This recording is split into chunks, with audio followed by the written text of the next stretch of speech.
and this video is what the carnivore diet did to my poop.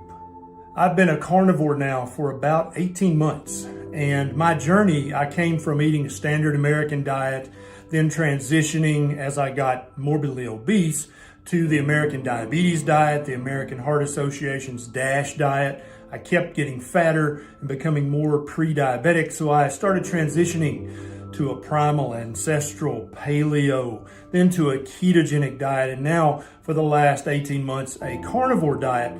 The very first thing I noticed on this journey is that my volume of poop greatly diminished. Back when I was eating the standard American way, and even the ADA or the AHA way, I had a huge volume of poop. I pooped a lot.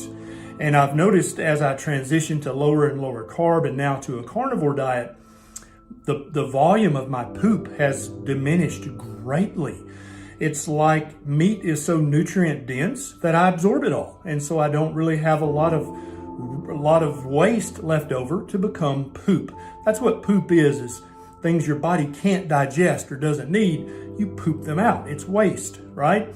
And so a big decrease in the volume of my poop. The next thing that I noticed was a decrease in the frequency of pooping and in the urgency of pooping. So back when I was eating the old way, I had to poop 2 or 3 times every single day.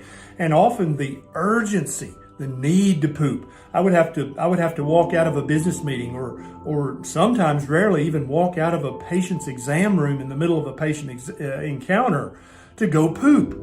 And I noticed as I transitioned to lower carb, to keto, and then to carnivore, I poop once a day, sometimes once every other day.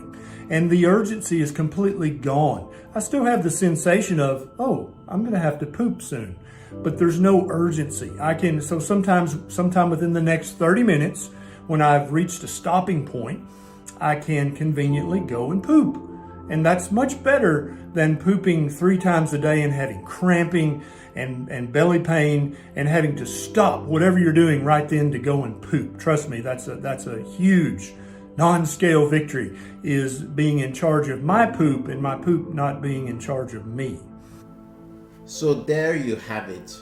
You poop a lot less on carnivore, meat-only diets. Their reasoning, their diet is more efficient. Where do we begin with this? Let's start with fiber.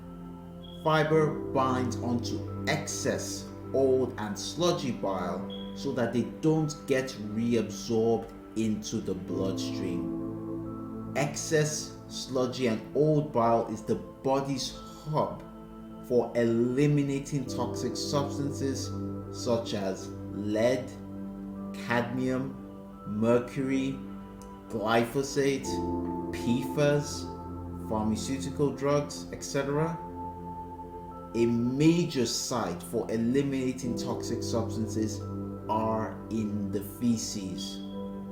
Why shut off a big avenue of eliminating toxic substances you may have in your body?